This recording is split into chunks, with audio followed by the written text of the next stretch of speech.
Buenos dias, good morning, or buenos noches, good night. Whichever part of the day you are, bienvenidos. Welcome to Storytime Under a Paper Moon. Today we have a very special story about a boy who goes on a fishing trip with his dad very early in the morning. During their trip, his dad tells him about a different pond in their homeland of Vietnam. This is A Different Pond, written by Bao Phi, illustrated by Thi Bui. A Different Pond. For my family and for refugees everywhere, for the working class and all the young dudes. Dad wakes me quietly so Mom can keep sleeping. It will be hours before the sun comes up. In the kitchen, the bare bulb is burning. Dad has been up for a while, making sandwiches and packing the car. Can I help? I ask. Sure, my dad whispers and hands me the tackle box. The streetlights look brighter and the roads aren't so busy before the sun comes up. Dad turns on the heater and tells me stories.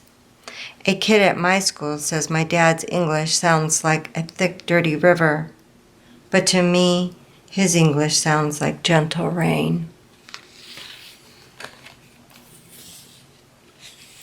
We stop at the bait shop store on Lake Street. It always seems to be open. You're here early today, the bait man says. I got a second job, my dad explains.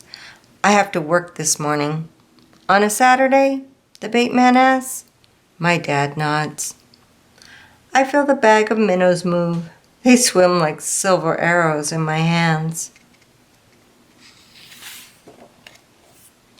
It's still dark when we get to the pond. We park the car and climb over the divider between the road and the trees. My dad holds my hand and walks ahead through the tangle and scrub. Step where I step, he says. I'm thinking about what Dad told the bait man. If you got another job, why do we still have to fish for food? I ask.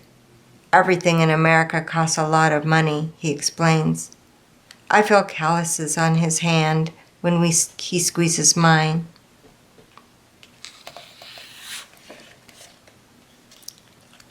Sometimes a Hmong man is at the pond. He speaks English like my dad and likes to tell funny jokes. Sometimes there is a black man there too. He shows me his colorful lure collection. This time, it is just me and my dad.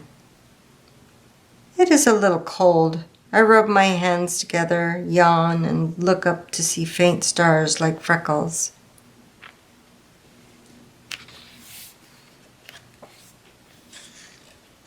As Dad sits up in the clearing, I gather small, thin twigs for a fire. They need to be dry and clean.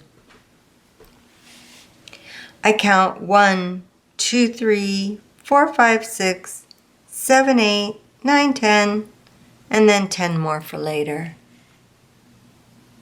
I put some rocks in a circle and set up the twigs, like a volcano, Dad reminds me. I set one end of each twig down, the other up, leaning them in so they rest against each other and hold each other up. I get it to light with just one match. Dad nods. You want to put a minnow on the hook, Dad asks. I want to help, but I shake my head no. I don't want to hurt that little fish, even if I know it's about to be eaten by a bigger one. My dad smiles. He isn't upset with me.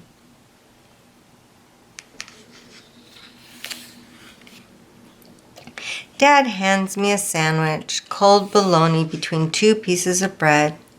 Careful the spicy stuff, he says. There's a half a peppercorn like a moon split in 2, studded into the meat. I used to fish by a pond like this one when I was a boy in Vietnam, Dad says, biting into his sandwich. With your brother? I ask. He nods. then looks away. Dad tells me about the war, but only sometimes. He and his brother fought side by side. One day, his brother didn't come home.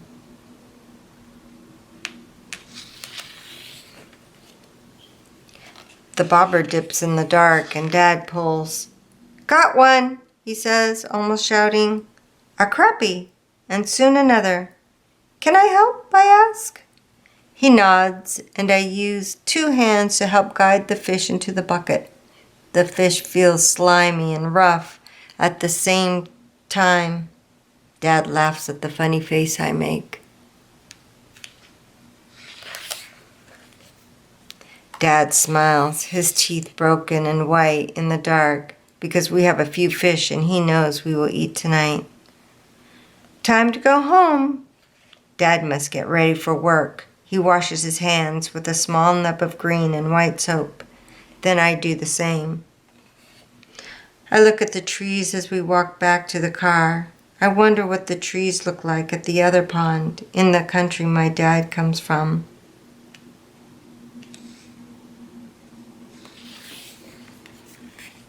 By the time we get home, the sunlight coming through the windows is just a faint tint, blue and gray instead of gold.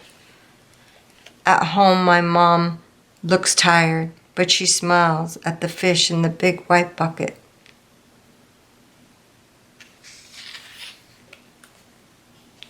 My dad changes his clothes and gets ready to go to work. He pats me on the back and says to Mom, "Our boy did a good job with the fire today." "You learned so quickly," Mom says. Then she asks me to help with the fish before she has to go to work too. I'm sad that she and Dad must leave, but not too sad. I know that later on they will both come home. "Look after your baby brother," Mom reminds my brothers and sisters. She means me. Then she gets on her bike and goes to work. I'm not a baby, I think to myself. I help catch dinner. Tonight, when we are all home, Dad will put rice in the cooker, and Mom will fry the fish on both sides until they are crispy.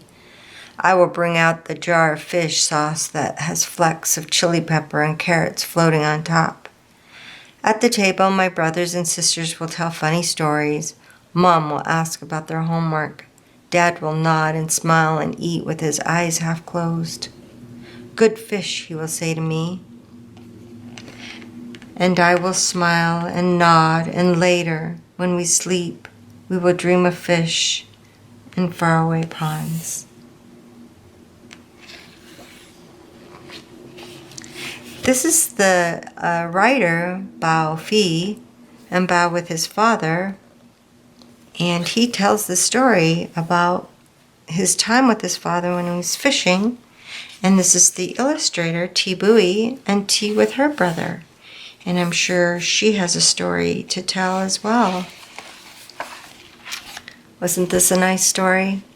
When I was younger, I used to fish with my dad, and we used to spend time, and I will never forget that time was so special. And I would write stories about it or draw pictures about it. Do you have an activity that you share with your dad? Or maybe you have a stepdad or a big brother or any role model. Maybe you would like to write about that story of your time spending with them and maybe draw a picture. If you want to write a story, there is a free printable that is provided in the link below. Or any paper is useful too. You can add it to your journal. Writing is very special, and everyone has a story to tell. Remember to be your brave, kind self and know your voice and stories are important. Don't forget to share your story or leave a comment because I really want to read them. And don't forget to subscribe. Until then, I'll meet you here under a paper moon. Bye for now.